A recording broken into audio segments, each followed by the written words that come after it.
10-Speed and Brown Shoe won't be seen tonight, so we can bring you a very special episode of The Gen X Files. Welcome to The Gen X Files. I'm Jim. I'm Adam. And today's show is all about the American president.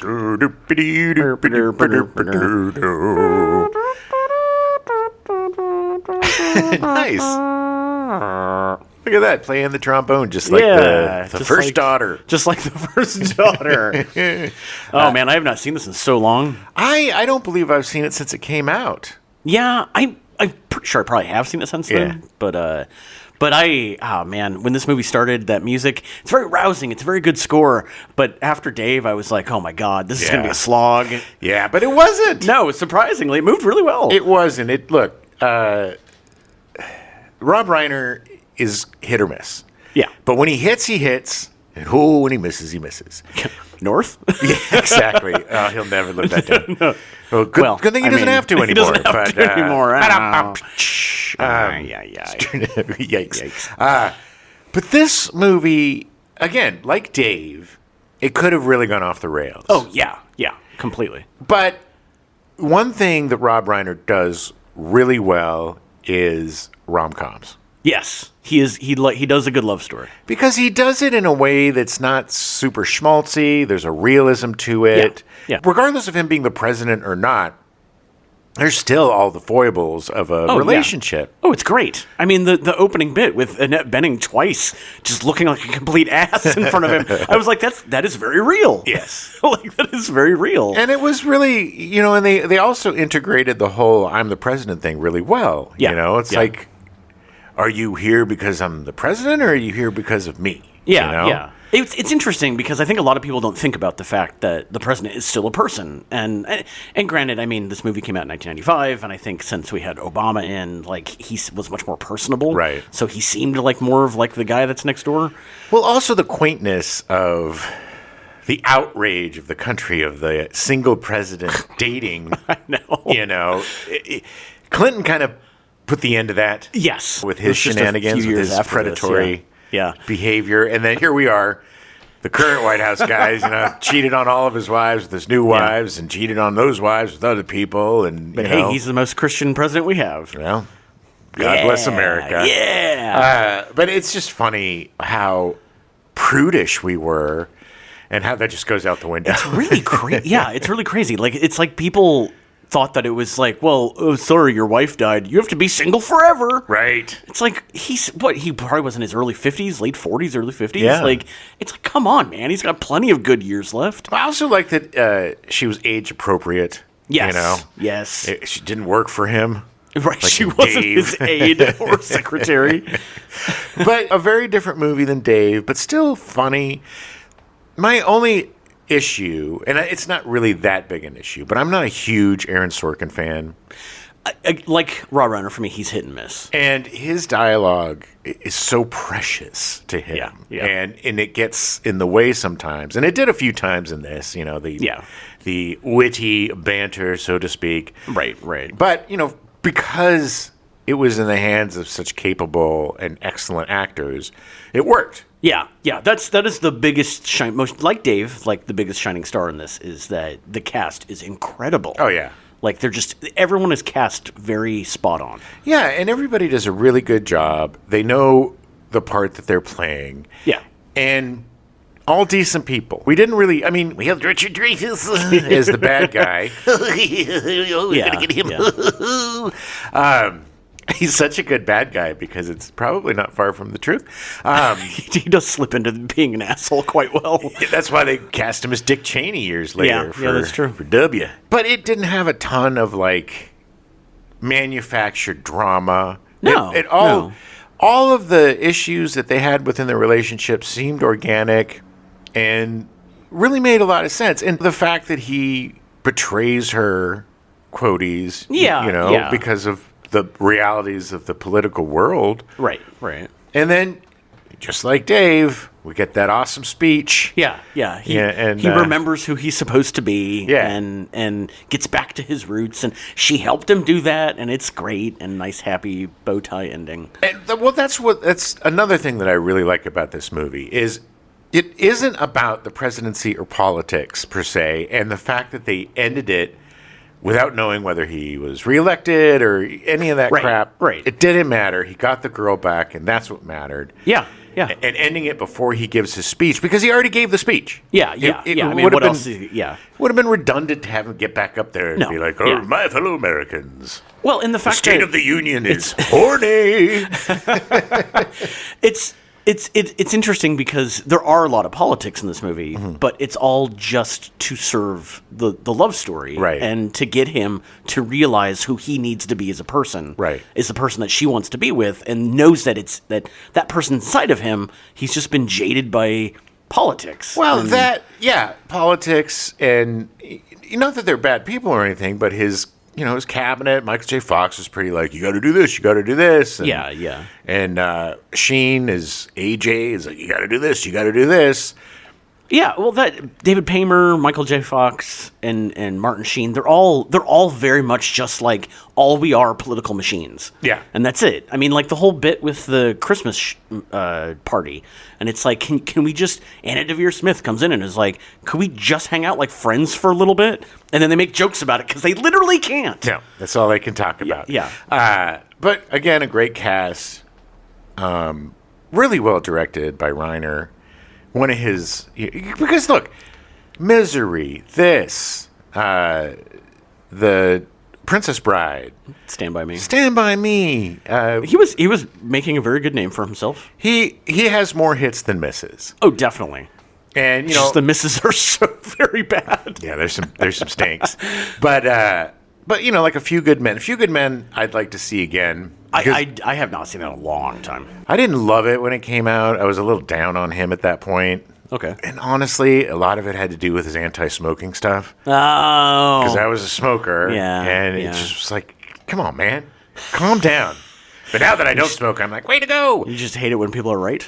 Well, I just hate it when people tell me what to do, I suppose.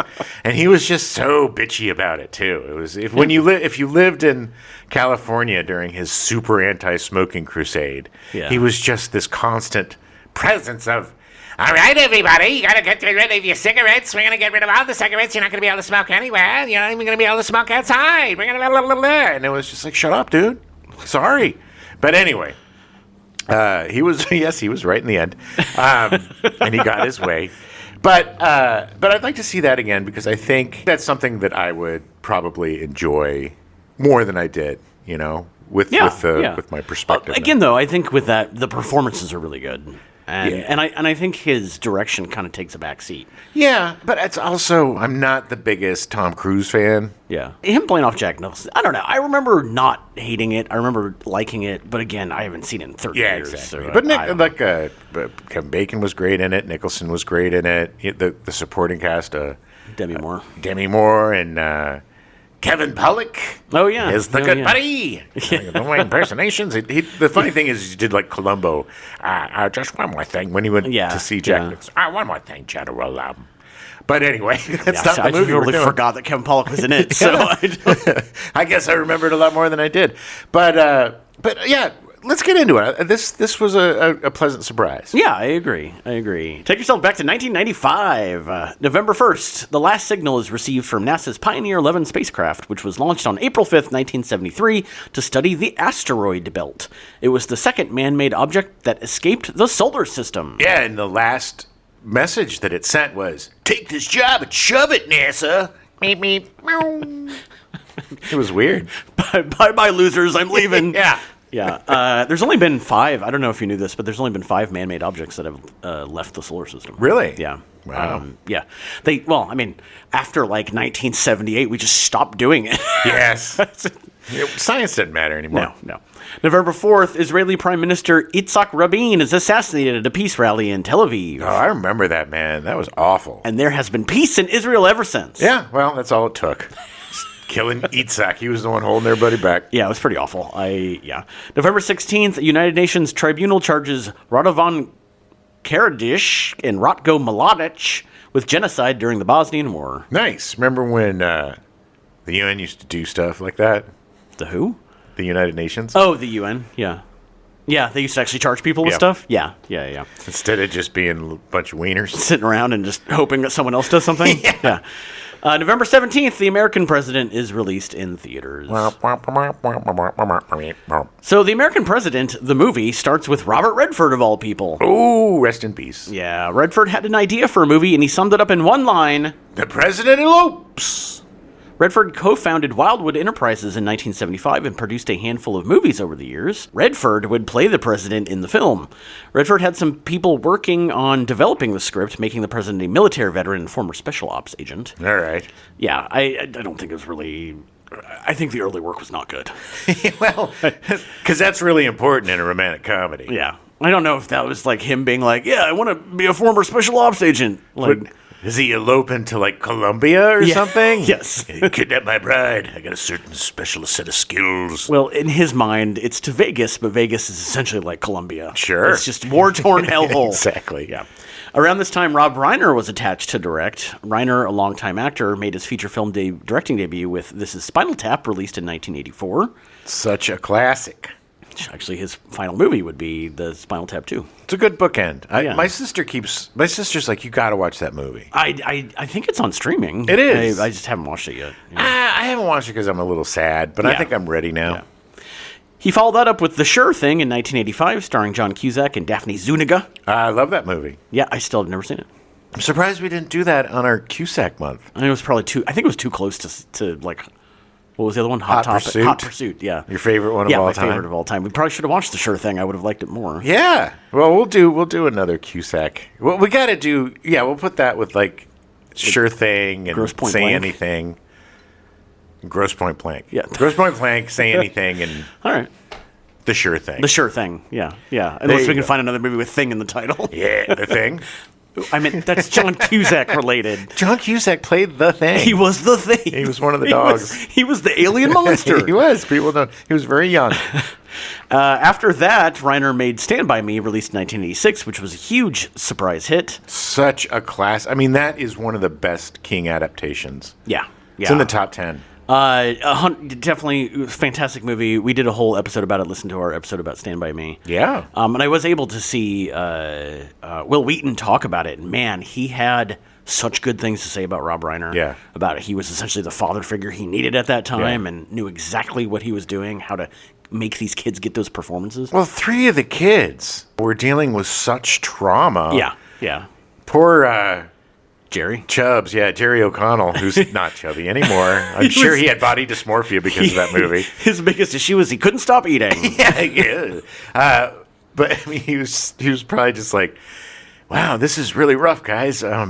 Anyway, you want to play my ColecoVision? Yeah. My parents love me. I know. It's like, yeah. Shut up. But anyway, Will Wheaton's amazing. But it was great. It was nice to see those like inside stories. Well, I think Will Wheaton and Corey Feldman are going around for the anniversary of Stand By Me and are they? like introducing the movie and doing Oh, a good. Q&A Well, afterwards. they're cool. That's good. I think Jerry O'Connell too. I think the three of them. The three of them are doing it? Yeah. That's cool. That's good. In 1987, he released The Princess Bride, which wasn't as big of a hit at the time as Stand By Me, but has since become a cult classic. Have you ever read that book by William Goldman? No. It is such a faithful adaptation because I think Goldman actually wrote the script too. Oh, really? If I'm correct. At some point, we'll cover The Princess Bride. But it's such a. I think I have it. Oh, yeah? I think I have it in the library, in the Gen X library. You should. It's a quick read. You should read it. But it's very, very similar to the movie. Okay. This was also the first movie that he produced, which prompted him to create Castle Rock Entertainment, his own production company. Yeah. Stephen King. Yeah, or Lord of the Flies. Yeah, tell that story. So, I didn't know this, but Castle Rock is the name of the fort that they make in Lord of the Flies, the kids all on the island, which I'm pretty sure is where Stephen King got the name. Right. Because Lord of the Flies is one of his favorite books. Yeah. Which the funny thing is that Castle Rock Entertainment, I think it was the third movie they made, was an adaptation of Lord of the Flies. Oh. In like 1990. Yeah. I believe. There's a new adaptation that BBC is doing that's coming Oh, out this really? year. Mhm. Oh, okay. I want to see that. The book is so good. Amazing. It's so messed up, but it's so good. It's like Animal Farm, It's like the allegory of power shown through the powerless. And, Right. And showing the societal breakdown through these English boarding school boys. Yeah, these little prim and proper boys Yeah. who are not prim and proper on that island. But it's the perfect allegory. It's so good. Yeah, it's so good. Castle Rock released a lot of movies that weren't directed by Rob Reiner, but he did have a handful produced through them before the American president, like When Harry Met Sally in 1989, which made nearly $200 million against a less than $20 million budget. really, really fun rom-com. It's a good rom-com, yeah. Misery in 1990, another Stephen King adaptation that didn't make as much money as his previous release, but did win Kathy Bates an Oscar for Best Actress. Again, top 10 King adaptation. It's so good. Amazing. Even though it does change a few things from the book. Yeah, especially the hobbling incident. Yes. Which, I mean, granted, the way that they did it on screen was still horrifying. Horrifying. But in the book, it is so much more messed up. Yeah, it chops off half his foot. Yeah. And then also... Spoiler. A Few Good Men was released in 1992 with the star power of Tom Cruise, Jack Nicholson, Demi Moore, and Kevin Bacon would make over $243 million. I want the truth. You can't handle the truth. I want the truth. You can't handle the truth. The truth is, I love you. Yes. I love you too. The truth is you're buying me dinner after this. That was my favorite rom-com. A Few Good Men is where Reiner started working with Aaron Sorkin. Sorkin had written A Few Good Men as a stage play. Even before the play premiered, Sorkin had sold the film rights for a high six-figure sum to a producer. He really knew that it was going to be a big hit. Yeah. Castle Rock contacted Sorkin wanting to make the film, and Reiner decided to direct. Oh. Sorkin had never written a screenplay before, so he wrote the script while using a screenplay writing book as a guide. Well, is this one of the first... Well, I guess Misery, but this was one of, like, his... I was going to say dramas, but I guess Misery and Stand By Me, I'm just full of crap. Never mind. This is a courtroom drama. I mean, it's not... It's just, yeah. It was a departure. Yeah. A Few Good Men would earned 4 Oscar noms, including giving Rob Reiner his only Oscar nomination, Best Picture for producing the movie, but would win none of them. Womp womp. It lost Best Picture to The Unforgiven, while Nicholson, nominated for Best Supporting Actor, would lose to Gene Hackman for the same movie. No shame there. I should call it The Unforgiven. It's just Unforgiven. Yeah. There's no "the" in front of Unforgiven. Well, I mean, he is the Unforgiven. I know. But it's just, I'd like to be accurate with the titles. It's maybe my favorite Western of all time. You know, I still have never seen it. Well, it's out there on the thing. I know. It is so... You would love it. It is I'm sure. so good. I'm absolutely sure. I just watched it recently, rewatched it, and it's amazing. Morgan Freeman. Yeah. Oh, my God. Yeah. Clint Eastwood is such an incredible performance that is the culmination of all of the cowboys that he's played. And Right. It's almost redemption for all of the murderers and killers and stuff that he played. It is such a grounded and beautiful performance. Wonderfully directed, wonderfully written. It is a perfect movie. Okay. We're definitely covering We'll it. cover it at some point. We'll have to do a Western month. By this point, Castle Rock contracted Sorkin to work for Castle Rock. A producer pitched the idea for the movie that would become Malice, released in 1993, starring Alec Baldwin, Nicole Kidman, and Bill Pullman, which did fairly well at the box office despite mixed reviews. I didn't like it. I don't think I've ever seen it. It's just one of those. Yeah. Just kind of comes and goes. Well, it's just one of there were so many movies like it. Yeah. These kind of jerk movie. I think it was like a courtroom. No. It was Alec Baldwin or Nicole Kidman and Bill Pullman were newlyweds, and they ended up like renting a room or part of their house to Alec Baldwin. Yes. He's an insane, crazy person. Yes. The relationship between Reiner and Redford soured due to artistic differences, and Redford left the project about the president eloping. Redford wanted to make it a love story, and he thought that Reiner was dead set on making it ultimately about politics. Well, Reiner was so deeply involved in politics, especially California politics. Yeah. So that makes a lot of sense. He was a very outspoken political person. I mean, that's, it's just who he was. With Redford officially out, Reiner needed a new lead. With the script having the president as a former special ops agent, Reiner explored having Bruce Willis or Steven Seagal play the president. Yep. I want to see that movie. Hey, I'm the president of the United States, and I'm going to slap you in the face if you don't pass my bills.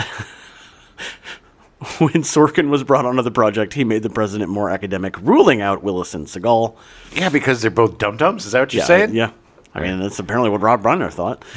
What are you saying about me? That's not cool. Yeah, well, he don't really come off as being a University of Wisconsin history professor. No, well, he's played a couple of smarties. He's not. He's not. He definitely passes better at smart than Seagal does. Yeah, well, he's not a Mark Wahlberg That's true. Or Steven Seagal. Hey, look, I'm real cerebral, man. I'll slap you in the face. Sorkin was living at the Four Seasons Hotel in Los Angeles and writing the script while high on crack cocaine. So bizarre. His first draft was 385 pages long, and he delivered it to Castle Rock in a shopping bag. Should have been the first clue that he was on crack cocaine. I know. It's like, why does every single person have a monologue every time they open their mouth? Yeah. Why are they so paranoid? It eventually took him 3 years to finish the script. Yeah, I know. He admitted he was addicted to crack. Like, it was one of those things. So weird. You don't crack. I guess cocaine just didn't have that enough of a spike for him, I guess. In the meantime, Reiner found his lead, and the actors started to fall into place. Well, yeah, 3 years to figure it out. Yeah, so I know. Michael Douglas was cast as President Andrew Shepard. By 1994, Douglas was well established as not only a box office draw, but as a producer that made Academy Award movies. He won Best Picture in 1975 at the age of 31 for producing One Flew Over the Cuckoo's Nest. Such a great movie. Yeah. I mean, it helps that his dad was Kirk Douglas. Kirk Douglas! But I like the fact that he just dove right into producing.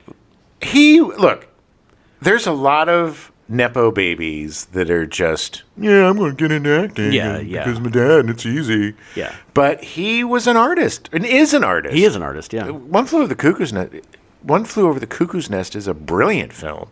And the fact that he produced it and wasn't in it Yes. is a testament to how... Shows how little ego he has. Exactly. Yeah, he wanted to make the best movie, and he knew Jack Nicholson was perfect. Yeah, he was much better. Not better than him, but at least at that time. Yeah. He also won a Best Actor Oscar for his performance in Wall Street in 1988. Greed, for lack of a better word, is good. Yeah, everybody took that to heart. I know. They're not realizing that it was most misunderstood film. Yeah, because, God knows, that great capitalist Oliver Stone. Yeah, exactly. It is such a good movie. We need to do a Stone month. Yeah. With like that and JFK, but it is such a perfect portrayal of rich excess. Yeah. And the different rules that people at that echelon play by. And it's disgusting, but so crazy that so many people... I had a good friend at the time, a friend from high school, and we were sharing an apartment over the summer in La Jolla. Uh-huh. And he was obsessed.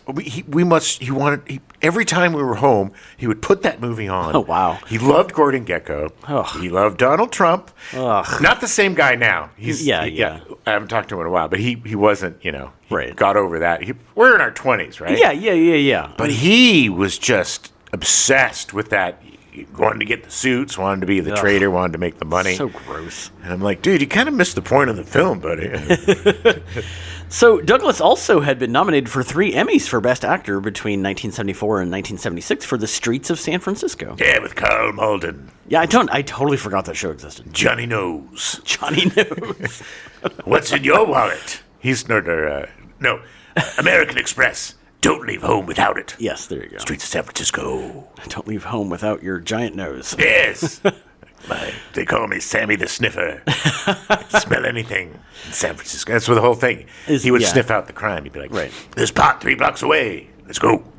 During the late 80s and early 90s, Douglas was in a series of thrillers. Fatal Attraction in 1987, directed by Adrian Lyne, co-starring Glenn Close. Listen to our Fatal Attraction episode. That same year, Douglas was also in Wall Street, so he had a good old double whammy that year. He was also in Black Rain, an action thriller in 1989, directed by Ridley Scott. Oh, that's such a guilty pleasure. He and Andy Garcia. Hey, babe. Call each other babe. Yeah. Hey, look, babe. And they go to Japan to, find this killer or whatever. Yeah. Oh, it's so good. Oh, poor old Andy Garcia. Spoiler alert. Doesn't make it through the movie. I know I've seen Black Rain, but it's been a long, long time. It's one of those really... Again, one of those movies, enemies becoming buddies, when he teams up with the Japanese cop to solve the crime. And the cop, the Japanese cop loved Andy Garcia because Andy Garcia was just a lovable guy. He was real Yeah, fun and fun. yeah. You know, Michael Jackson. Michael Douglas was kind of an a-hole. But after Andy Garcia decapitote, they team up to solve the crimes. Oh, it makes me want to watch it again. Yeah. That same year, he was also in The War of the Roses, a black comedy, reuniting him with Kathleen Turner and Danny DeVito from Romancing the Stone and The Jewel of the Nile. That is such a great black comedy. It is so well directed. It's very Hitchcockian. Oh, yeah? There's so many cool shots. One thing about Danny DeVito, he likes his slick shots. He was Johnny Split Diopter. He did a lot of those shots. But there was a lot of the, zoom in, pull out, and really cool camera angles with all of the violence they perpetrated upon each other. But I started watching the remake. I've got like 5-10 minutes, and I just couldn't do it. I know. I love Olivia Colman, and I love Benedict Cumberbatch. Yeah, it didn't appeal to me at all. And Andy Samberg's in it, and I really like him. Yeah, and the woman from Saturday Night Live. Yeah. Kate McKinnon. Yeah. But, yeah. Yeah. He was also in Basic Instinct in 1992, directed by Paul Verhoeven, co-starring Sharon Stone. Ugh. Yeah. Such a bad movie. He was also in Falling Down in 1993, directed by Joel Schumacher. Always surprises me that Schumacher directed that movie. I forget every time because it's a good movie. Well, Schumacher also did Lost Boys. He did some stuff. I know. It's just he got later on. He just did some not great stuff. He's just mad about the bat nips. Yeah, you're still angry about them nips. He peaked early, but Falling Down is one of my favorite movies. It is so good. It's one of the greatest depictions of a mental breakdown. Ever. Yeah. Because it's so, it's very realistic because it's not just him screaming and crying all the time. He's snapping. He fully believes that this is the world he's in now is the world. Got to get to see his daughter. Yeah. And he's going to, any means necessary. Oh, it's so good. Disclosure in 1994, he was in, directed by Barry Levinson and co-starring Demi Moore. Everybody was so excited about that because it was Michael Crichton. Oh, yeah. And it had to do with virtual reality. Yeah. And it was a sexual harassment movie, but it was a double-do switcheroo. Right. The woman harassing the man because that's what we needed. Yeah. Not very well executed. Yeah. So by this time, it was certainly time for Douglas to have a more traditional romance on screen after dealing with Sharon Stone, Demi Moore, and Glenn Close and the weirdness of those relationships in those movies. Spoiler alert, none of those romances worked out. No. Michael Douglas in real life is actually distantly related to several U.S. presidents. Through their common English Baldwin ancestry, he is related to Richard Nixon, both Bushes, and Barack Obama. Weird. Super weird. Really weird. Like, how does Barack get in there? His grandfather, who's very white. Oh, yes. Okay, yeah, I forgot. I think it was his grandfather. Or his mother was white. I think so. I don't remember now. Okay. Anyway, Douglas continued to be a box office draw with his 32 leading parts garnering over $2.5 billion in box office receipts. That super surprised me, and then I thought about it for a minute, and I'm like, why were you surprised? Going through his movies, almost every single one of them is a good movie. Well, he's a really good actor. The Romancing the Stone is probably my favorite movie of his. Yeah. Just because it's so much fun, and he's so fun in it. Yeah. And you can tell he's having a blast. It's such a good movie. The sequel, not so much, but the first one was such a good movie. It was his Indiana Jones kind of. Yeah. Douglas won an Emmy in 2013 for his role as Liberace in Behind the Candelabra. It was really fun. Matt Damon played his. It was a good movie.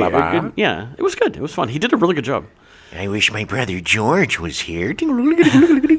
Since 2015, 4 of the 7 movies he was in were playing Hank Pym in the Ant-Man series. It was great. I just want to go back. It's so funny to me that so many people were shocked to find out that Liberace was gay. Oh, yeah. He also appeared in Unlocked in 2017, director Michael Apted's final film before his death. Oh. He was also in Animal World in 2018, a Chinese film with Douglas being the only American name in it. Interesting. Yeah, it's weird. I've never heard of it. In 2025, he starred in Looking Through Water, about a father-son reconnecting during a fishing competition. Okay. Yeah. He'll next be seen in the TV miniseries Reagan and Gorbachev, playing Ronald Reagan with Christoph Waltz playing Gorby. Well, Gorby, you have something on your face. Let me just get that for you. Oh, it's not coming off. Yeah, okay. Sorry, here, have some jelly beans. So Annette Bening was cast as Sydney Ellen Wade, the lobbyist that the president falls in love with. As we all did. Yeah, she's very charming. Annette Bening, I know I use the word quite a bit, but I really feel like she's underrated. I agree. She is so good. She's so watchable. Yes. Like, everything she does is just so easy to watch. And likable, except for those horrible floppy bangs that drove me insane. I wanted to punch the hairstylist, hair and makeup person, and be like, quit flopping those floppy bangs. They were so distracting. Yeah. Bening grew up in Kansas to Iowan parents and started her career on stage. Ooh, like you. Yeah, I didn't grow up in Kansas, though. But you had Iowan parents? I did. Her feature film debut was in The Great Outdoors in 1988. Listen to our Great Outdoors episode. Great movie. Which I totally forget. I always assumed that she was in stuff before that. Yeah. But she was not. It's crazy because she's pretty young then, too. Yeah. She was so good in that movie.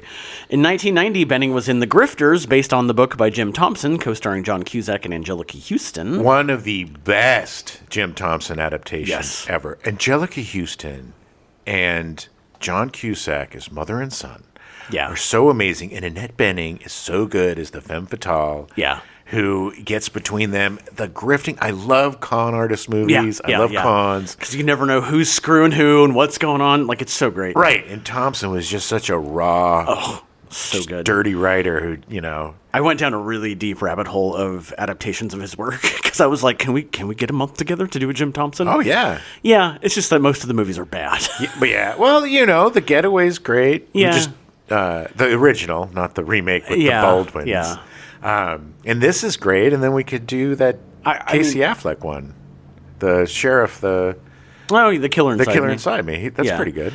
I was going to say we could do, because 1981 was Coup de Torchon, which was based off of Pop 1280. Oh, wow. Movie, but I've never seen it. I haven't But either. apparently it's after The Grifters, it is the most accurate adaptation of his work. They just changed the setting from Texas to like the jungles in Africa, but otherwise it's exactly the same. Hey, we like sneaking French movies in every once in a while. I'm not. I mean, I'd be down. It's one of those I've been circling for a long time because it's a Jim Thompson novel, and the French loved Jim Thompson. Time Masters was a good. It was great. It was surprise. Great. So she would actually be nominated for her role in The Grifters for Best Supporting Actress, but would lose to Whoopi Goldberg for Ghost. Yeah, that was inevitable. Yeah, I mean, Whoopi Goldberg was amazing in that movie. Bening would appear in supporting roles after that in like Postcards from the Edge in 1990. Really fun movie. Meryl Streep playing Carrie Fisher based on her memoir about her and Debbie Reynolds. Yeah. In 1982, she was in 3 movies. Guilty by Suspicion, starring Robert De Niro about the blacklist era in Hollywood. So-so. It looked... number one, I hate the fact that the title's Guilty by Suspicion because that just... Every time I look at it, I think it's a misprint. Yeah. But it looked kind of lackluster. I've never seen it, but, you know. It's a, if I remember correctly, kind of a sanitized Hollywood version of the McCarthyism. Yeah. So take that for what it is. She was also in Regarding Henry, starring Harrison Ford. I know people hate that movie. I love that movie. I think I love when Harrison Ford gets out of his comfort zone and does something, that was a huge risk for him. And for a lot of people, it didn't work. But for me, it really did. And she was really good playing his wife. Yeah. And the things that came out of that movie, like the affair and stuff. And, you know, his change from being such an a-hole to just basically Forrest Gump. She was also in Bugsy, starring Warren Beatty about Bugsy Siegel. Great movie. This is where she would meet Warren Beatty, and they would get married and have 4 kids. She was the one, man. She was the one that settled down Warren Beatty. Always forget that Annette Bening and Warren Beatty are still married. Yeah. I constantly forget this. It's nuts because he was a total playboy. Oh, my God. Oh, yeah. He was Bang Brothers. he was Bang, Mr. Bang Bro. Because he was just such a handsome man. He was a very handsome man. Yeah. Super charming. When we do Heaven Can Wait, you will see just how charming and fun he is. No, I love Warren Beatty. I've not seen a lot of his movies. Yeah. Especially his earlier movies. Yeah. But I'm getting into that mode, I think, where I need to start watching more 70s stuff. Shampoo is so good. Yeah. And but Heaven Can Wait, Charles Grodin again. Yeah. Playing a bad guy. It's probably my favorite movie of his. I was obsessed with that movie as a kid. Nice. Strangely enough. Yeah. Weird kid. Weird kid. In fact, Bening was supposed to be in disclosure with Michael Douglas in 1994, but had to bow out due to being pregnant. Yeah. Demi Moore was very well cast in that movie. She was vicious in that movie, Yes. and it was good. Yeah, no, not a great movie, but the two of them had really good chemistry, Yeah. and she nailed that part. Probably next to The Substance, which was an amazing performance, I think probably her best. Okay. I think she's underrated too. I agree. I think that she's a much better actor than people give her credit for. Great in Few Good Men. She was great in G.I. Jane. Yeah. Again, kick-ass, takes a lot of risks, shaves her head.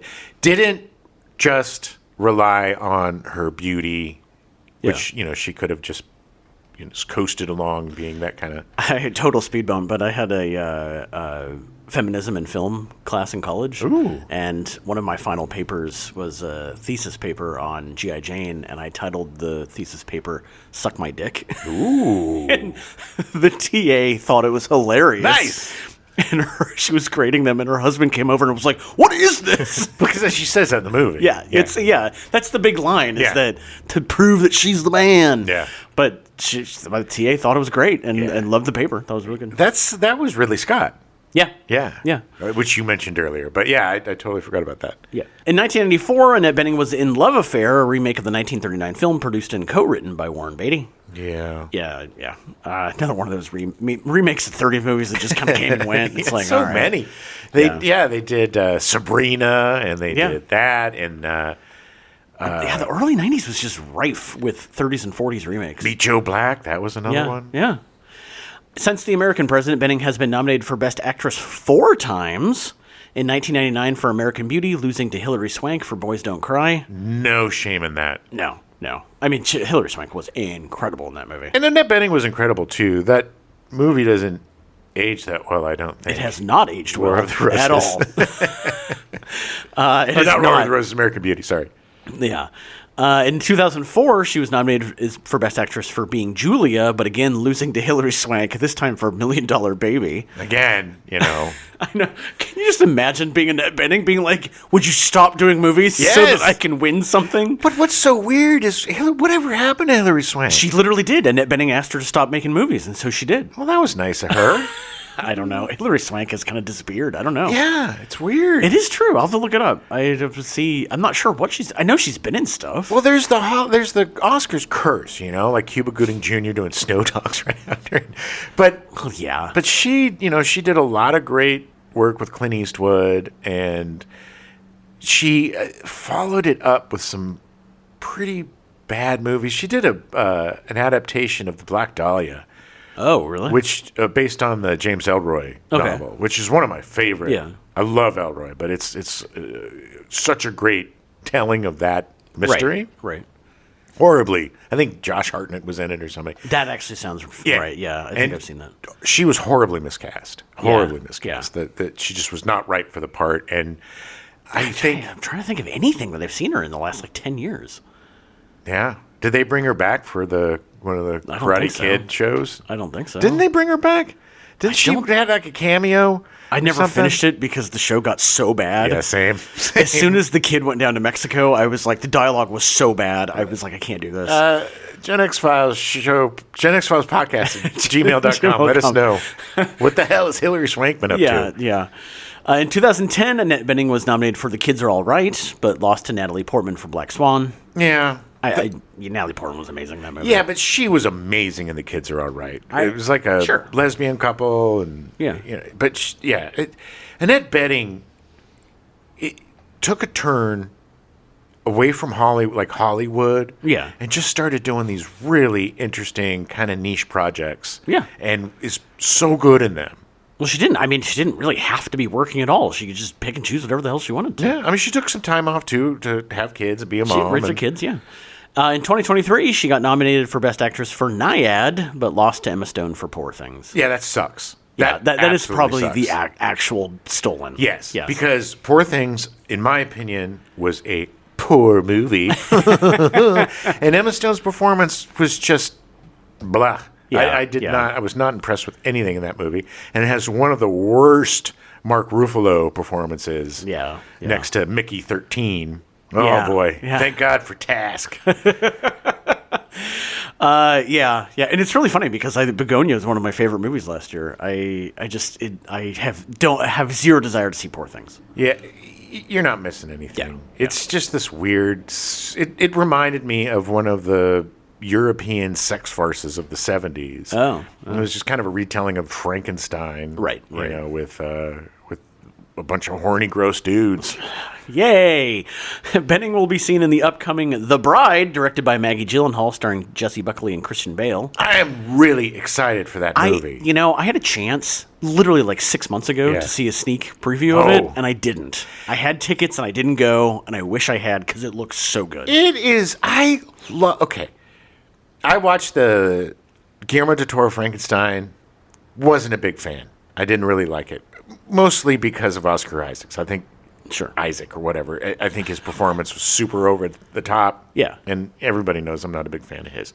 But this movie is a mix of like Bonnie and Clyde and Frankenstein, The Bride of Frankenstein. Yeah. And the look is super cool. It's this weird gangstery type of thing. It might even be like a musical a little bit. Maybe. I know there's music involved and dancing and stuff, but it looks so unique and interesting. I can't wait to see it. It is an interesting take on that story. You know, I mean, like that is what I don't want to see more of the same story told over and over again. I want to see a new take on it. Yeah, and this looks really fresh. And now that I know that Annette Bening is in it, I'm even more excited. Yeah.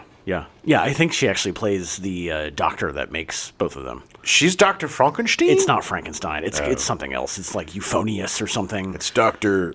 Leuenberg? The name is super weird, but it's very funny. Anyway, it looks like a good black comedy, and it's Maggie Gyllenhaal, and I love Maggie Gyllenhaal, so, and it's the first thing she's going to be directing, so I'm really curious to see. Really? Yeah. That's so weird. I for some reason thought she directed a bunch of stuff. I don't think so. I'm pretty sure it's her first. No, you're probably right. I guess I just conflate her with like The Secretary, and for some reason I thought she directed, and I know she didn't.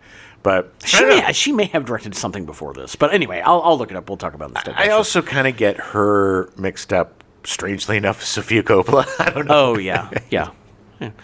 Annette Bening will also be seen in the Yellowstone spinoff, The Dutton Ranch. Yeah, okay. Aren't you excited about The Dutton Ranch? Not at all. There's like 8 different... I know. Yeah. Look, Yellowstone doesn't work without Kevin Costner. Sure. The last season of that proved it, and I watched that show, and I really enjoyed it. I enjoyed it up until the last couple of seasons, but I really enjoyed it because of him and his performance. And I forgot how much of a fan of Kevin Costner I kind of am. Right. Because he seems like kind of a dick, but But look, like I said, the first Horizon movie, I loved it. Oh, okay. I think he does. He's the greatest contemporary Western director. You know, right behind Clint Eastwood. But Clint Eastwood doesn't do westerns anymore. No. But he's the preeminent Western director with that and Open Range and Dances with Wolves. Not my cup of tea, but the other ones, good stuff.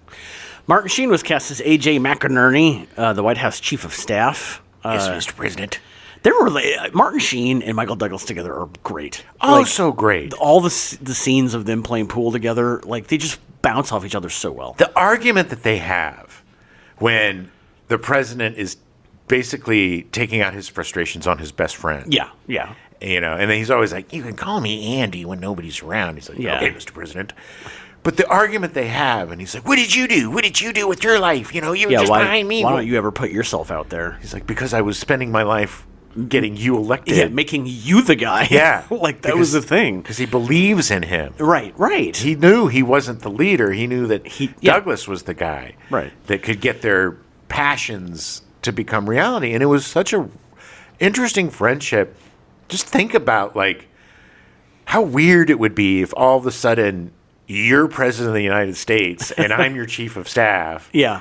And it's like, what do you do? I mean, I get it. Like, Martin Sheen had to literally be like, you are the president. Yeah. I have to see you that way. But the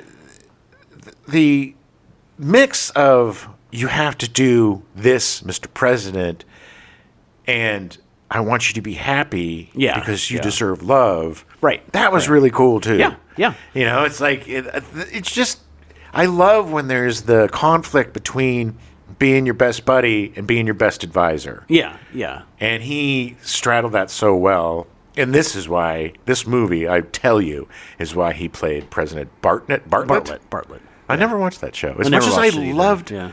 politics, I know. it's so weird. Never got into it. Because Aaron Sorkin, the walk and talk, and his stupid dialogue. Sheen actually started a theater company in the early 60s, hoping that he would get noticed. He made his TV debut in 1963, starring in an episode of The Outer Limits. Ooh. Yeah. I love that show. It's so good.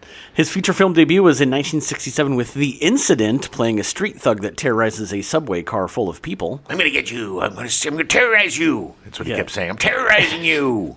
The Incident, which actually, to be honest, I kind of want to see it because I'm curious. Yeah. He looks so much like Charlie Sheen. He looks so much like an amalgam of Emilio Estevez and Charlie Sheen when he was young. There was some of the early stuff, the early pictures, I literally thought it was Emilio Estevez. And I was like, oh, no, that's him. But there were certain angles that I was like, holy crap. Well, that's the thing. He was an optical illusion. At some angles, it's like there's Emilio Estevez, and some angles, there's Charlie Sheen. He's like the rabbit duck picture. Yes. The gold dress, blue dress. Yeah. Surprisingly, Sheen has never been nominated for an Oscar despite being in some Oscar-worthy roles. That absolutely astounded me when I read that. Because I was sure he had to be nominated like 6 or 7 times. I mean, he's an amazing actor. Like, the gravity he has on screen is so incredible. Oh, yeah. So some of the roles he had, or some of the movies he was in, Badlands in 1973, directed by Terrence Malick. One of his best movies. So good. Apocalypse Now in 1979, directed by Francis Ford Coppola. I mean, the dude got drunk and cut up his hand, and Yeah. he was really... He almost died. He had a heart attack. He was almost died. And there's that great line from Francis Ford Coppola. He's like, Martin Sheen's dead when I say he's dead. And everybody's freaking out because of the heart attack. Yeah. Oh, my God. If you have a chance to see... oh, shit, what's the name of that? The documentary. Yeah. By his wife. Shit, I don't remember. His wife is also named Frances, strangely enough. Is it? They're the Frances Ford Coppola. No, she's not. The Francis Ford Coppolas. I don't remember what the name of it is. It's a amazing. play off of the what's the name of the book? Hearts of Darkness. Hearts of Darkness. That's what it is. Well, it's Heart of Darkness. Heart of Darkness. But the book, yeah. and then the documentary and the book, which are both worth a read and worth a watch. Yeah. Hearts of Darkness, by That's it. His wife. Regina. Not Francis Ford Coppola. Not the Frances Ford Coppolas. Or Mrs. Coppola. Yeah. He was also in Gandhi in 1982, directed by Sir Richard Attenborough. Oh, yeah. And guess who won an Oscar for that? Ben Kingsley, because he was playing Gandhi. He was also in Wall Street in 1987, directed by Oliver Stone. I love when real dads and sons play dads and sons. Yeah. And he was so good as the union dad who's like, what are you doing? You know, what's wrong with you? And the kid's just like, I can't use more money. I need more cocaine. Yeah. He was also in Gettysburg in 1983, written and directed by Robert F. Maxwell. He played Robert E. Lee in that giant 14-hour-long movie. Oh. Yeah, it's long. It was one of my favorites when I was growing up. Oh, yeah. I was obsessed with the Civil War. Yeah, which side? The one that won. Okay, good. While being in a ton of movies, Sheen has had more leading roles on TV, including playing President Bartlett on The West Wing for 140 episodes. I just want to mention one more movie that he did. It's one of my favorite performances of his, The Dead Zone, with Christopher Walken, where he plays a presidential candidate who's very much like a presidential person that we have now. He was really great. And I just didn't include it because I didn't think it was an Oscar-worthy role. I don't know.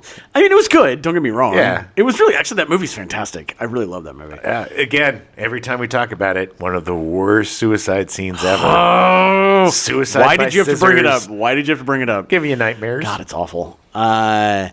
So he would be nominated for 6 Emmys for The West Wing, but would win none of them. Everybody hates him. I know. Look, I think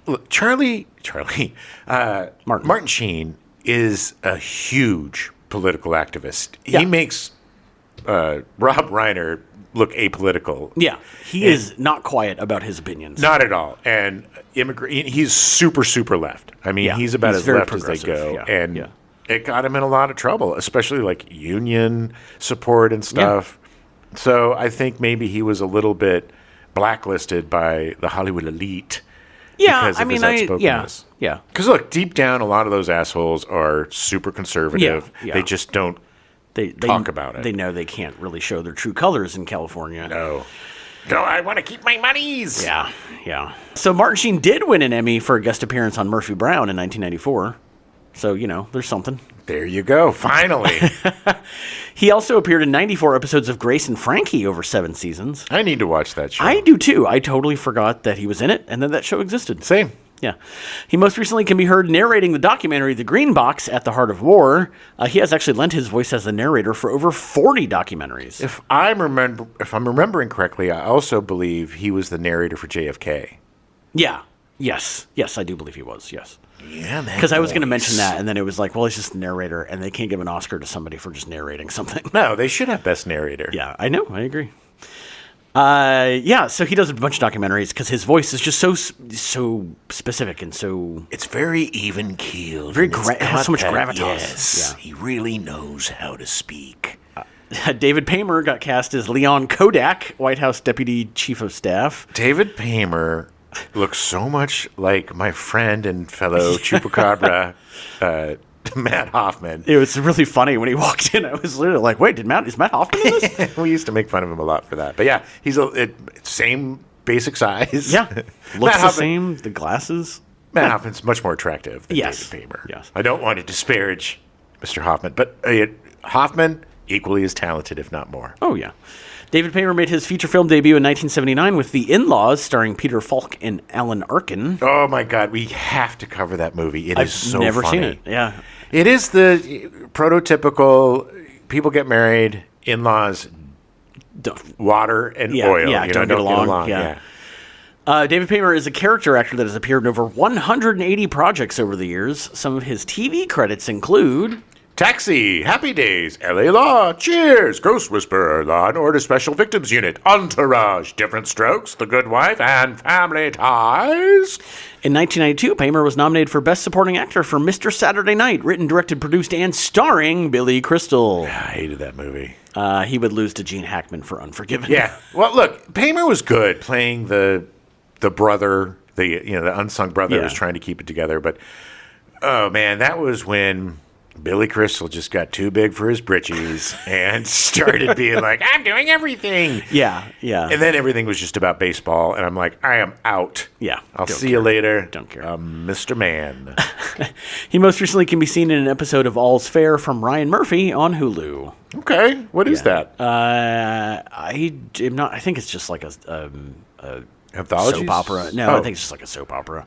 I have no idea. I didn't actually look into it. But Brian Murphy was one of the co-creators. I'm glad he's still acting. He's a great character actor, and he's just kind of got that thing about him, He just, every time he's on screen, he brings it. Yeah, he's just good.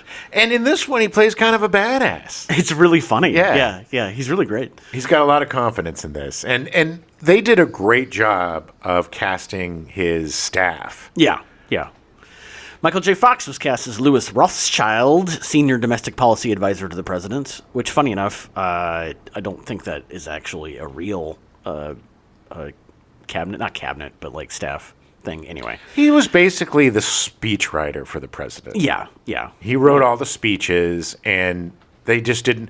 If he was the speechwriter, then he wouldn't have been involved in all the cabinet meetings. Yeah, they had to have a way for him around. Yeah.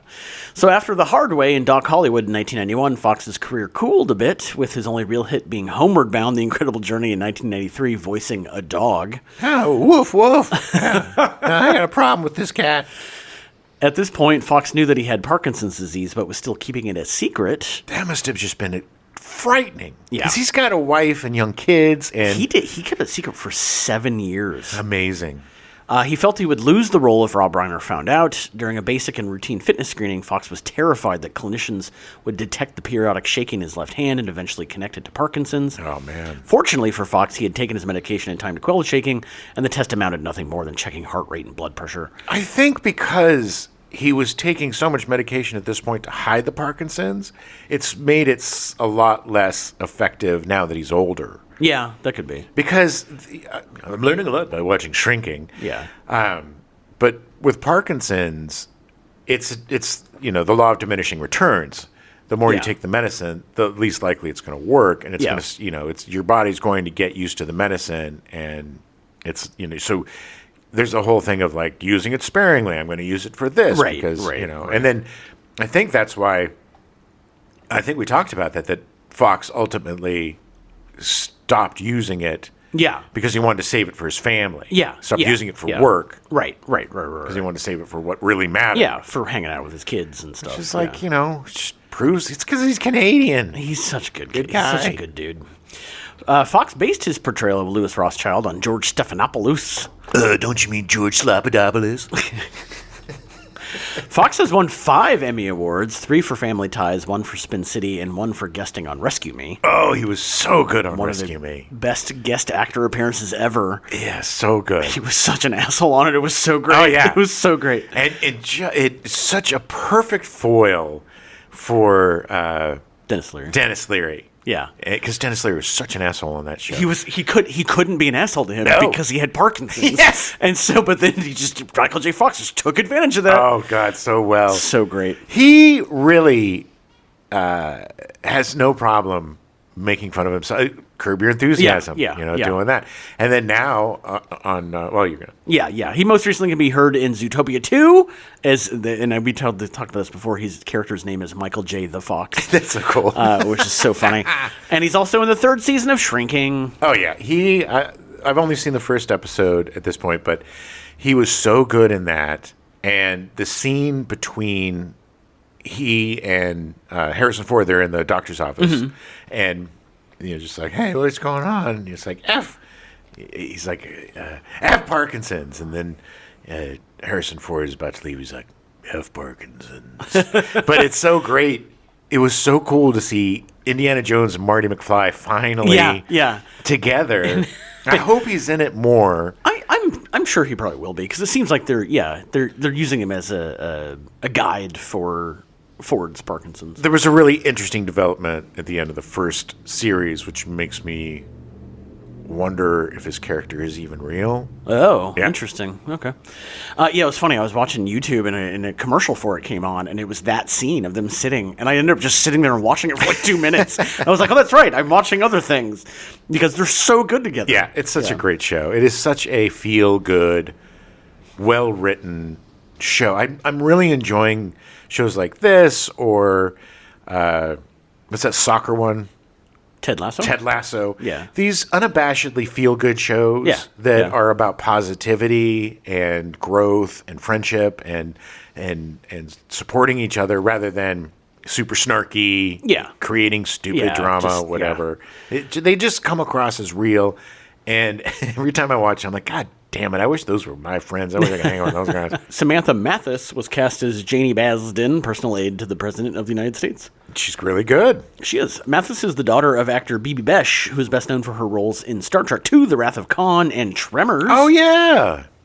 Okay. Listen to our Tremors episode. Yes, please do. Besh actually tried to discourage her daughter from acting, but Besh raised her alone on movie and TV sets after her divorce when Mathis was just 2 years old. All of her base memories and her best memories are on sets. Of course she was going to follow. Yeah. Mathis made her feature film debut in Pump Up the Volume in 1990. Pump up the volume, pump up the volume. I always forget that it's her because she dyed her hair black. Yeah, she was with Christian Slater, and I have a pirate She was trying to look a little more edgy, so she dyed her hair black. Yes, she was an emo girl because she had black hair. Yeah. And I'm a rebel. Yeah. That was a very guilty pleasure movie. Everybody's guilty. We got to do guilty Christian Slater movies. Yeah. Well, we are. Well, we got one of them coming up. Oh, yeah, baby. Yeah. Gleaming the cube. Yeah, super excited about that. We're going to gleam them cubes, baby. She made an appearance in Super Mario Bros. In 1993 and starred dating John Leguizamo. Listen to our Super Mario Bros. Show. God, it's such a weird movie. Such an interesting movie, though. I like it so much more than I used to. A spectacular failure. It is such an interesting, bad movie. Yes, I kind of like it better than the animated one. It's a little more interesting. No, I 100% agree.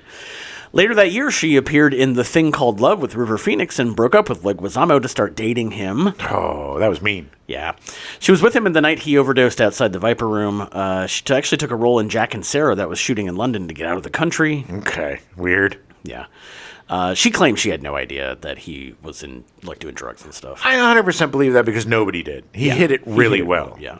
I'm sure there were a few really close people, probably people that were doing heroin with him. Maybe the guy selling him the heroin? Yeah, but he kept it on the DL. I mean, the guy was still working constantly when he died. He was working on something.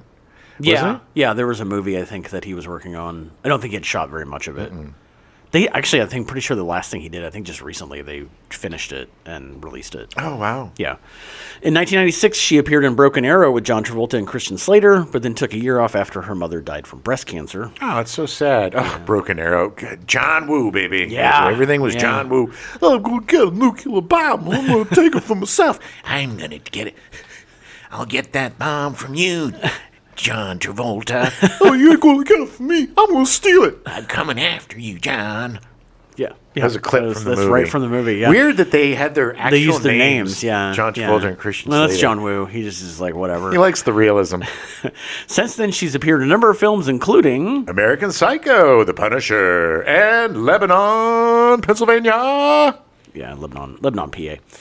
On TV, she appeared in 7 episodes of Under the Dome, the Stephen King adaptation. Oh, yeah, I forgot she was in that. Yeah, which started out pretty strong and then got real bad. Yeah.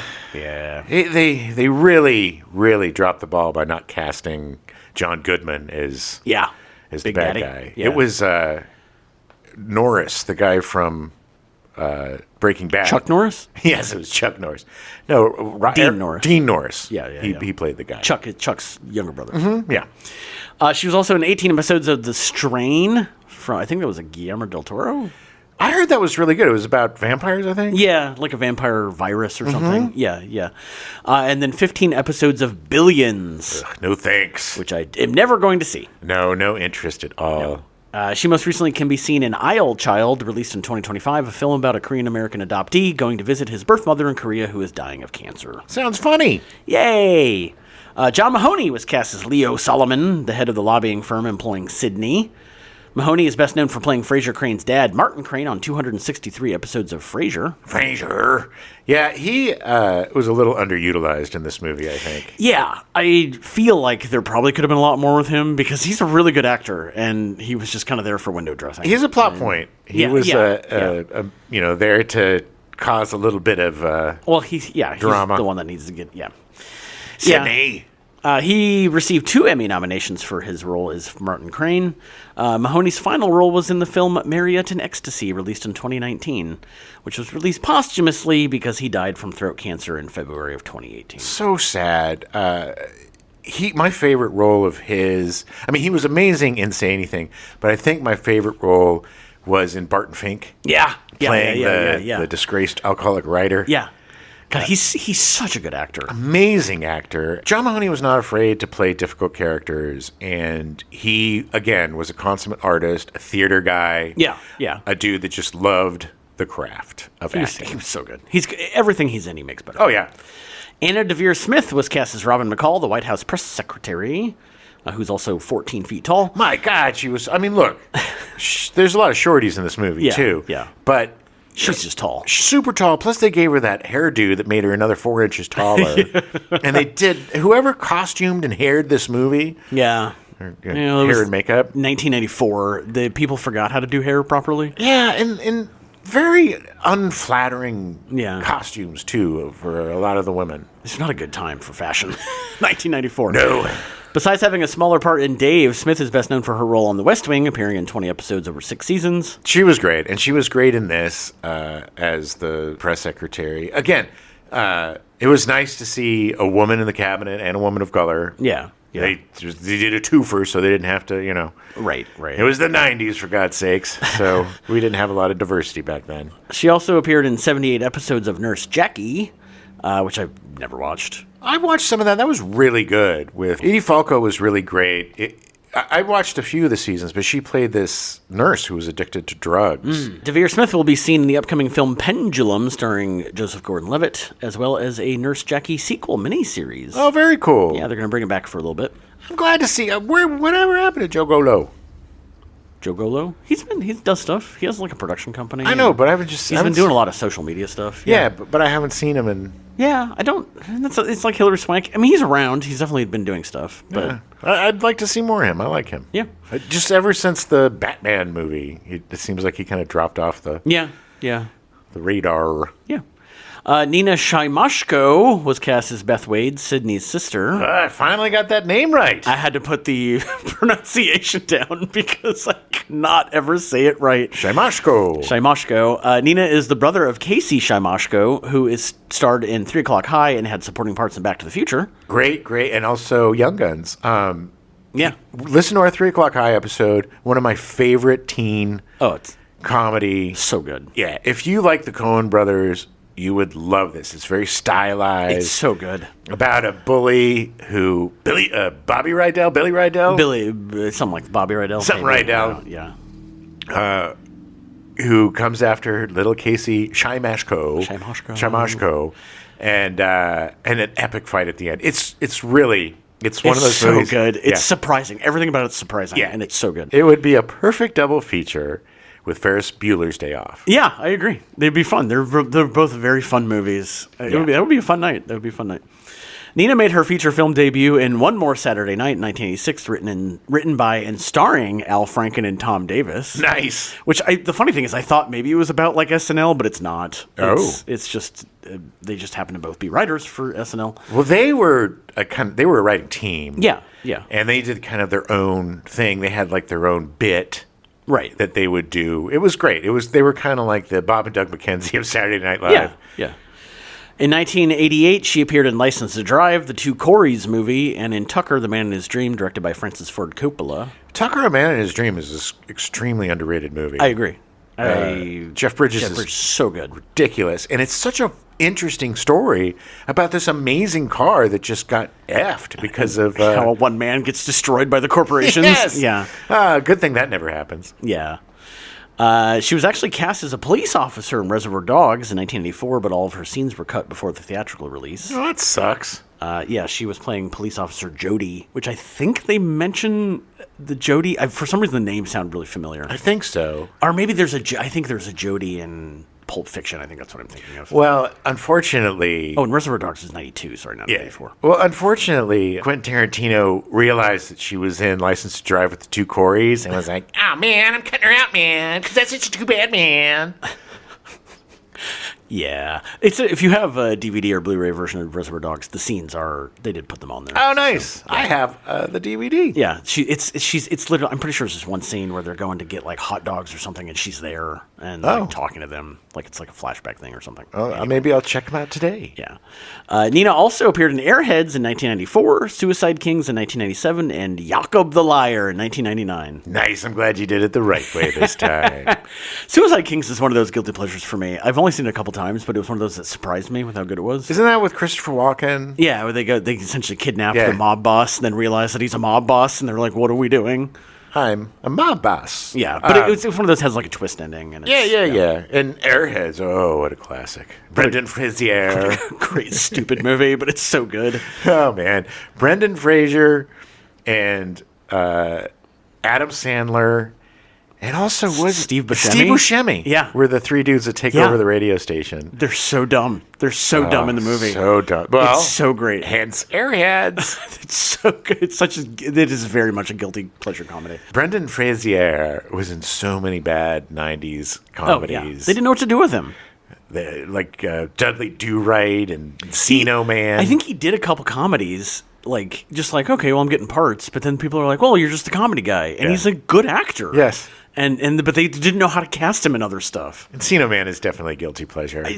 I enjoy his performances and all this stuff. That's the one with my sister and I quoted it all the time with the Deloise boy that's like, shoosh. Yeah. Well, we're going to cover Encino Man at some point. You bet your ass we are.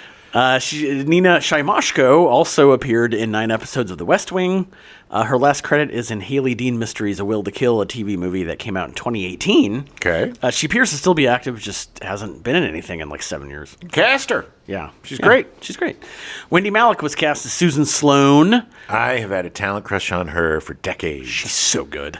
While appearing in a bunch of movies, Malick is really better known for her TV work. She appeared in 119 episodes of Dream On. She was the ex-wife of Brian Benben, who was the star.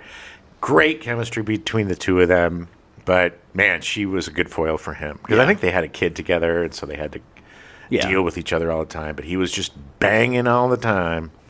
That was a whole show about Brian Benben. Doing his best Warren Beatty impersonation. Yeah, but he was just like, that guy? Yeah. She's also in 149 episodes of Just Shoot Me, also earning 2 Emmy nominations for her part. Again, playing kind of a severe part, but she was always really great. She was fantastic. That's what I remember her most from, Yeah. because it was on right before I got into college. And wasn't she like the fashion critic or something? Yeah, she was kind of the boss, but anyway, she was really good. It was really fun. She was in 10 episodes of Frasier, 125 episodes of Hot in Cleveland. Never watched. My sister liked that show. I never watched that show. Wasn't Betty White in that show? Yeah, and Valerie Bertinelli, all great actors, but it was on like Nick at Night. I didn't. Or like TBS or something. TV Land. TV Land. That's what it was. Yeah, TV Land. She was also in 22 episodes of Young Sheldon. Never saw that. I never don't. That's one of those. I was shocked when I found out it aired for like 9 seasons. Well, yeah, it's almost as long as The Big Bang Theory. Yeah, or maybe I don't know. No, I think The Big Bang Theory went 10 or 11 seasons. Ugh. But yeah, and then she was also in 20 episodes of The New Night Court, which I still haven't watched. Well, it's on Netflix now. If you want to. Well, and it's canceled, so they're not making any more of them. And I heard it ended on a huge cliffhanger. It's like the end of Alf. You just don't know if they're getting kidnapped or not. Yeah. Alf? Yeah. Did you remember that's how Alf ended? Everybody got kidnapped? No, he did. He was getting. That was the whole thing. The last episode was Phil Hartman was like a CIA agent or something that was kidnapping Alf, and literally the end of like the 3rd or 4th season or whatever, it ended with like a spaceship. And then it went to black, and it was like, well, did they get taken by the spaceship? Did he get taken by the CIA? And then the show got canceled. I'm Gordon Samway. I eat cats. And part of the reason was because Phil Hartman got murdered by his wife. Oh, my God. So they opted to just... I think that was the tipping point of them, like, we're just not bringing the show back. Alf was on that long? It was in the 90s? Yeah. Wow. My timeline is just severely disturbed. Yeah, I'm pretty sure. I mean, now I'm questioning myself, but like, I know he was in it because I've seen the picture of Alf in the seat with him, and then the lights coming down. It's literally the end of it is like, are they both getting kidnapped into space? Well, I know the father on Alf went through some, like he was caught on camera, like smoking crack with underage boys or something. Alf, at some point when we cover Alf, it has one of the most interesting stories because the guy that created it was insane. The guy who created Alf and then created the show was literally insane. Well, it also had Jerry Stahl was a writer on Alf. Yeah, yeah. And that they did that movie, I forget what it was called, starring Ben Stiller as Jerry Stahl. They couldn't get the rights to Alf, so they had like a different kind of puppet. Oh. But apparently Stahl was a heroin addict. Oh, wow. And he was a heroin addict during this, and he would have conversations with the Alf puppet. Wow. Like, he was just out, so wasted. Is Jerry Stahl who created the Alf? No, he was just one of the writers. Just a writer. Jerry Stahl is like a... See, that's even another story that I had no idea. Oh, yeah. Like, look, we have to do Alf just for the behind-the-scenes lore. The guy that does the puppet literally would never... Like, if he was in, his hand was up Alf's ass and doing Alf, you had to talk to Alf. You couldn't talk to him. I hate that stuff. Like, they insisted on, they were like, oh, we can make it easy, we'll build trenches and stuff. And he's like, no, like, you got to build the sets up. And, like, it cost him so much more money to produce because the guy was insanely sticklerish about everything. I'm a diva. Yeah. It was, anyway, I watched a bunch of stuff about it, and it was just crazy. It was like, All right, we got to do... It was super weird. You could do, like, Alf and dinosaurs and some other weird... Yeah. And the Whoopi Goldberg movie. There you go. Theodore Rex. Theodore Rex. Yeah. So most recently, Wendy Malick can be seen on Shrinking. She's appeared in 14 episodes so far. It's great. She plays Harrison Ford's love interest, and they have such a great chemistry. So good. And like I said, I have loved her since the first time I've seen her, and I will watch her in anything. Yeah, she's so good. Shauna Waldron was cast as Lucy Shepard, the president's daughter. I loved her. I thought she was such an actual kid. Yeah. And then great little smartass, and with her trombone. And that was when he walks away. Sounds great. What are you playing? Scales. Oh, good job. Yeah, you need to read this book. Is this a book that you're going to make me read from front to back, and I'm just going to be bored out of my mind? Yeah, they had a really good. It was nice chemistry, and also she was very receptive to her father dating, and wasn't a brat about it, and was compliment her shoes. I was sure that the first night that she came over, I thought there was conflict. Yeah, where she finds out that she's there, and they have a conversation. Totally made all that up because it doesn't happen in the movie, but I swore that it was going to happen. Well, it seems like it should happen, but they did a great job of zagging instead of zigging. But she wanted her dad to be happy. Exactly. That's... Exactly. I can't think of anything harder. Well, I can think of a lot of things harder, but I would imagine how difficult it would be to be a first daughter or first son. Yeah. With all the scrutiny, especially, the worst was poor Amy Carter. Yeah. Got destroyed. And that because of her and all of the horrible things people said about her as a child. Yeah. That's when they said, kids are off limits. You can't talk about the president's kids. Sure, until the Clinton kid came on, and then they didn't care. Because they destroyed her, too. Oh, Chelsea. Yeah. It's like, oh, but she's older. But it's like, so what? It's not her fault. She didn't choose her dad to be president. No. It's disgusting. Yeah, people are just really gross and mean. Gross. Waldron made her film debut in 1984 in Little Giants, starring Rick Moranis and Ed O'Neill. That's a good guilty pleasure. It is such a fun movie. Kids playing football. Yeah. Little kids playing football. Yeah, she was like a football player. She was. I think they nicknamed her the Wall. Yeah. In it because she was just bigger than most of them. And she just kicked ass. Yeah. It's such a fun movie. Rick Moranis was so good because he was the coach of they were the Bad News Bears of football. The opposing, Ed O'Neill was the super popular coach that had the team that won all the time, and then Rick Moranis came in and was like, "I got this ragtag team here." Yeah, such an overused trope, but still great. I love sports movies, especially sports comedies. Yeah. I love sports comedies and underdog movies. Yeah. Nothing feels better than watching a bunch of ragtag losers come together and win the day, or like in Bad News Bears, lose the day, but lose it spectacularly. Yeah. or like in Major League, where they just don't come last. In 1999, she was in 21 episodes of Ladies' Man, starring Alfred Molina. Okay. It was a sitcom. I don't know if you remember that. Nope, I don't either. Her last major role was in 2019 in Teacher. She apparently, it just hits a lot of the, fan circuits. She goes to shows and signs autographs and stuff. So for Little Giants, I assume for Little Giants, not for the American president. Yeah. Can you sign my trombone? Can you sign my civics book? It's more specifically for Ladies' Man. There's a lot of Ladies' Man fans. They call them man fans. Oh, okay. Manfans. Anne Haney was cast as Mrs. Chapel, Secretary of the President of the United States. Haney is a character actor that was in 125 productions. She's probably best known for her role in Mrs. Doubtfire as the family court supervisor. So good. Such a fun movie.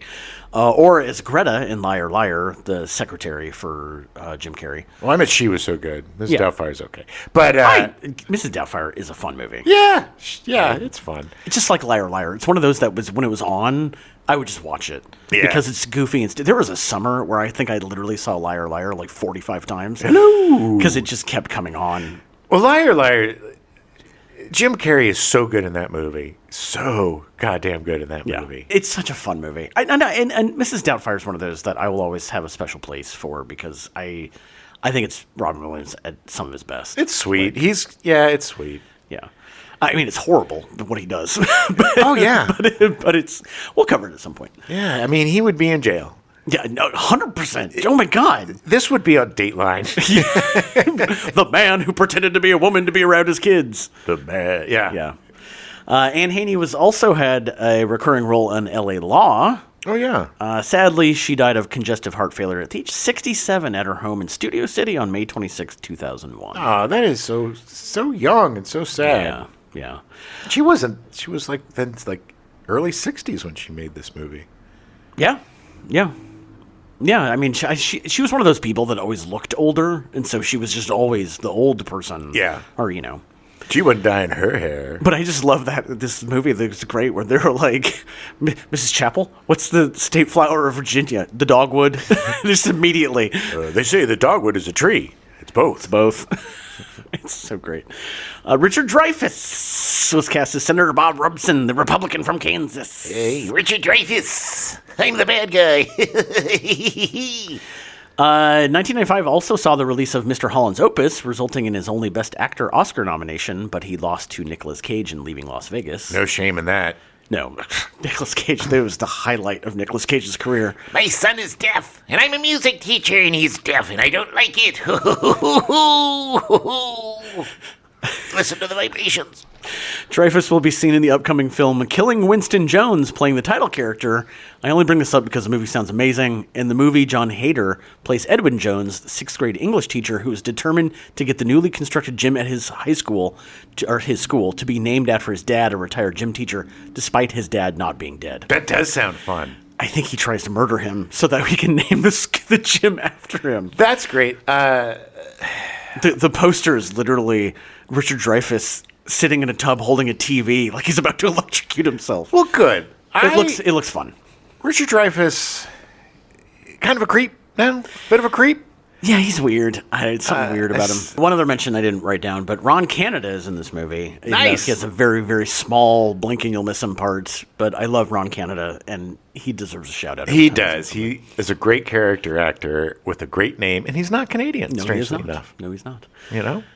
He's actually, his real name is Johnny Wyoming. Yeah. And he's from Wyoming, but he changed to Canada when he dodged the draft. Wait, his name isn't Johnny Utah? That's Keanu Reeves' real name. Oh, Johnny Utah. Yeah. No, I'm trying to think of I can never remember the name of the Jason Momoa character in Dune. Duncan, Idaho. Duncan, Idaho. That's it. Oh, yeah. Duncan, Idaho. Yeah. Just start a rock band together. Johnny Utah, Johnny Wyoming, and Duncan, Idaho. Yes. So President Bill Clinton and his staff granted permission for the cast and production design team to visit the White House on 5 occasions. Why don't y'all come up to the White House and I'll show you around. Dude, make sure you bring those young pretty girls. Oh, God. During one of his many visits to the White House, director Rob Reiner spent 2 consecutive days with President Bill Clinton, following him around as he went through his day. Couldn't think of a worse, if you were like the third person there. Hey, what are you thinking about, Mr. President? Can you just imagine? It's like him sitting at the Resolute desk working, and then just Rob Reiner towering over him behind him, just staring at him. Yeah, with so like a light creepy. meter and Hey, you're not smoking cigars, are you? You're really mad. just give me a break. I don't smoke them. I put them inside of women. Okay. At Culver Studios, where Castle Rock was based, they built the East and West Wing sets.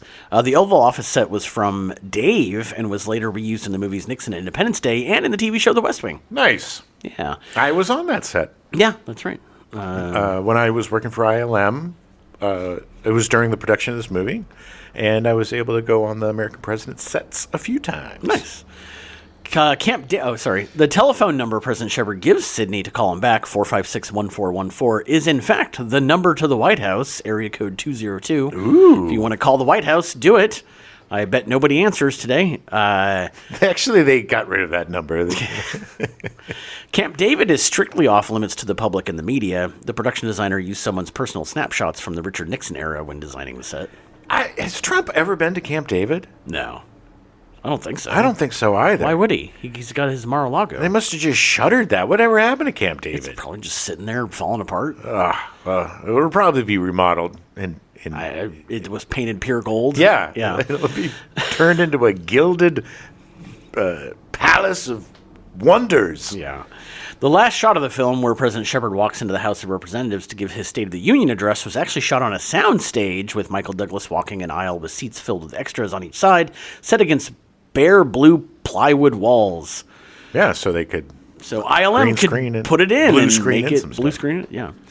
The score was done by Mark Shaman, who was voted, and the score was voted to AFI's 2005 list of the best 250 scores in the last 100 years. Very presidential. Yeah.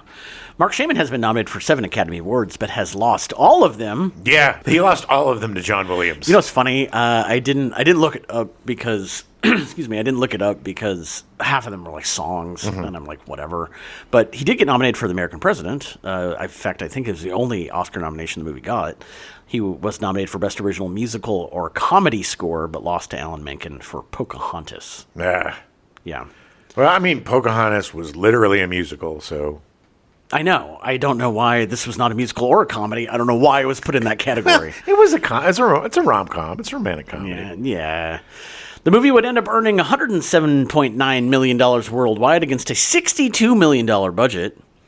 Some actors were getting paid a lot. Sounds like it. That's a big That's price a lot tag of budget for this. for a comedy, yeah. Especially in the 90s. The reviews were very positive. It was received praise and 2 thumbs up from Siskel and Ebert, who were surprised by how good the film was, considering Reiner's previous film, North, was chosen by both critics for the worst movie of the year.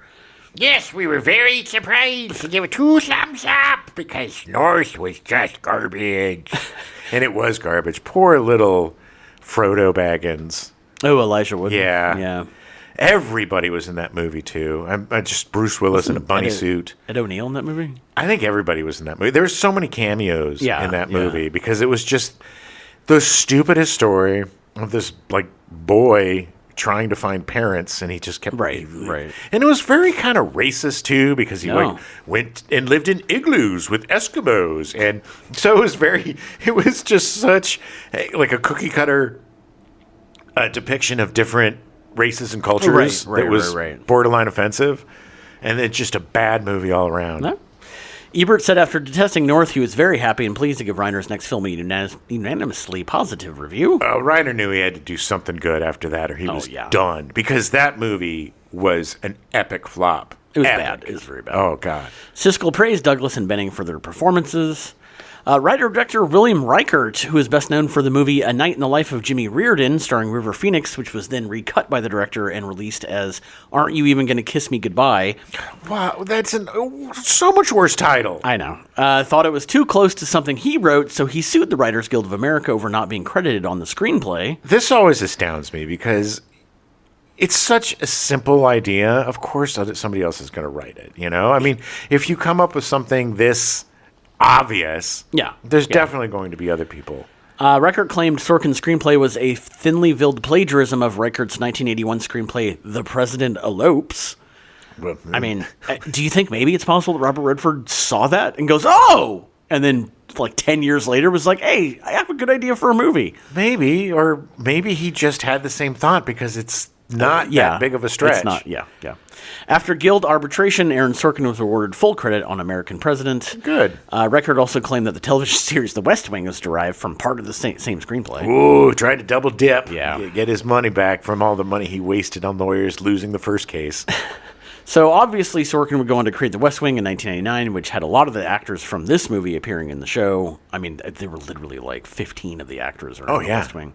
Playing essentially a lot of the same parts. Yeah. Michael J. Fox was actually cast in Spin City in 1996 because of his role in The American President. So many times in the 1990s they would say, we're getting a Michael J. Fax from Michael J. Fox.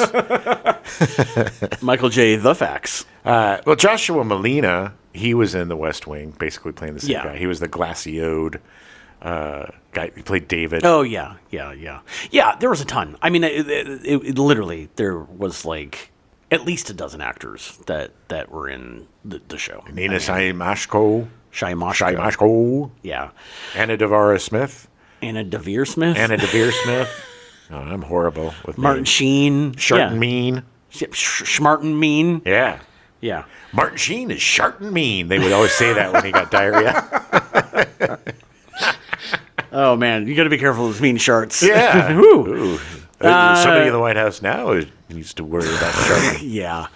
So anyway, that's what I got for this. It's a good movie. I was very pleasantly surprised. Same. Because I tell you, man, those first like 30 seconds, that score comes up and I was like, I'm so not in the mood for a long slog. Yeah. I liked this movie when it came out, and I, like I said, I had a love-hate relationship with Rob Reiner. But, man, when Rob Reiner hits, he hits hard. Yeah. And, look, the guy has made some of the greatest movies of the 80s and 90s. Mm-hmm. He defined the mockumentary style that, and that is such a classic, one of the greatest comedies of all time. Oh, yeah. In my opinion. And Stand By Me and Misery are two of the greatest Stephen King adaptations. Yeah. You could tell he loves the source material. And Richard Dreyfuss was in Stand By Me. Oh, yeah. When Harry Met Sally, that redefined rom-coms. I mean, the guy was a force to be reckoned with. As an actor, playing Meathead on All in the Family, groundbreaking. And all of this with one of the most legendary comedic forces in all of Hollywood, Carl Reiner, his dad. Yeah. It would have been so easy to be overshadowed by that genius because they were working at the same time. Yeah. Listen to our Steve Martin, Carl Reiner month. Well, I mean, basically, right? I mean, we did. Yeah, we've covered quite a few Carl Reiner movies. Yeah, like the Summer Vacation, what's called? Summer Rental with John Candy. Man with Two Brains. The Jerk. Yeah. His collaborations with Steve Martin were some of the funniest comedies ever made. And it is really, I didn't really ever think about it, but he's doing that at the same time that his son is making This Is Spinal Tap and like all of these movies that are The Princess Bride, like all these movies that are just redefining genres. He is, when you think of like father and son starting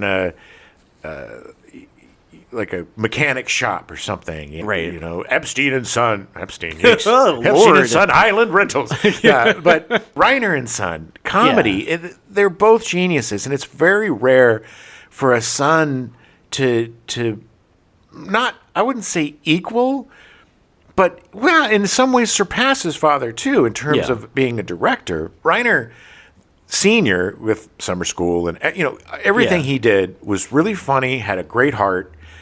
Going all the way back to the Dick Van Dyke Show and Your Show of Shows and all of he helped create what is now the sitcom. He helped define what TV is. Right. And then his son could have just, I'm going to be a Nepo baby actor and just keep doing parts I want to and whatever. Yeah, and he was very successful as an actor as well. But no, he wanted to cut out his own niche, and he did. And it's so sad, so tragic what happened to him. Familial tragedies like that really break my heart. I mean, it's so preventable, and it's so sad. And that ending to his story and his wife's story is so tragic. But luckily, we have so many great movies. Yeah. For every North, there's a Misery. He had very, very few misses. And so eclectic. I mean, he could have just done comedies. Yeah. But he wanted to do drama. He wanted to stretch and be an artist. And he was a true artist. And not always 100% successful, but nobody is. No. Nobody is. And an amazing voice for the progressive movement. Yeah. Very passionate about politics, passionate about helping people. And the people that work with him just said he was the nicest, sweetest guy. Yeah. And if you grow up in Hollywood royalty like that, you could be a real a-hole. Yeah. And it just seemed... A lot of them are. Yeah, definitely. And it just seemed to me like he was a sweet man who loved making art, and everybody who worked with him, I don't think anybody had a bad word to say about him. No. I agree. It's such a good movie. Unfortunately, it's not available anywhere on streaming. You can definitely buy it on DVD. I think it's available on Blu-ray. It is so astounding to me. Both of these movies, I know. all three of these movies, as of recording this month, Dave, American President, and Air Force One. None of them available for streaming. It's so bizarre to me. This is why you need a physical collection. Yeah. You get your top 20 movies at least. Yeah. And so you have your comfort food when you need it. Because I'll tell you, there are so many times when I am like, man, I need to see a Clint Eastwood movie. I need to see this movie. And you search all of your 85 streaming services, which takes, 20, 25 minutes to get through all that crap. And then none of them are there. Yeah. Yeah. So it's really annoying. Yeah, it's super annoying. I mean, at least back when we had cable, you could find those things on Stars or You can, and I did look it up. They all are available at least here in LA, the LA Library. Oh, great! All three of them are available on DVD. So and check the Internet Archive. They may be possibly the newer stuff is harder. It usually gets flagged more than the older stuff, so it's harder to keep it on. But definitely the library's there, and it's not like they're expensive. They're not going to be crazy expensive to buy. So but both of them are worth being in your collection. If you're going to go for one, I say Dave. Yeah, Dave is a much better feel-good movie, even though, man, I was super moved by the speech at the end. It was like, this is what we need. Well, that's the thing. All three of the presidents in the movies that we're covering this month have integrity, have honor, have compassion, have empathy, and they want to do the right thing. And they have morals. And the fact that the huge conflict in American President is Richard Dreyfuss saying he has no morals because he's dating an ACLU flag-burning hippie. that's quaint, And Dave, it's the same thing. It's crazy how politics have shifted so much in the last 20, 25 years. Yeah. To the point where none of that stuff matters anymore. Character does not matter, and that should terrify and sadden everybody. I am hoping the pendulum swings back the other way. Oh, it definitely will. Look, the thing about America, Adam, we eventually do the right thing. May take 250 years, but we do it. Yay! All right, we'll be back next week with, oh, man, I haven't seen this in so long. I'm so excited. Me too. Get off my plane. Yes, the American president. Nope. Also, one thing about Air Force One that's so great is Harrison Ford has repeatedly said that Gary Oldman is his favorite foil. Oh, yeah. Of any bad guy he's worked with. They have the most amazing chemistry. And I would love to have dinner with the two of them. Oh, yeah. Because they both seem so interesting. And Gary Oldman is so self-deprecating, and so one of the funniest things I've seen was Stephen Colbert was kind of doing a round table with some of the cast of Slow Horses. Yeah. And they just kept S-ing on, just were shitting on Gary Oldman and how fat, gross, whatever.